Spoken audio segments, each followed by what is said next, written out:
এভাবে তাকিয়ে আছো কেন? গাধি দেখছি। Beauty without brain.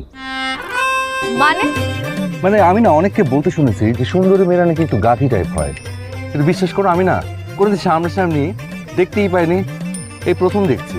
আমার যে কি ভালো লাগছে, মানে একটা গাধি type beauty without a brain আমার সামনে বসে আছে। আমার না এত এত এক্সাইটেড লাগছে, মনে হচ্ছে জীবনে অপ্রাপ্তি বলে আমার কিচ্ছু নেই। কি ভালো লাগছে আমার, wow. My friends are toxic, all ambitionless, so rude and always negative. I need new friends, but it's not that.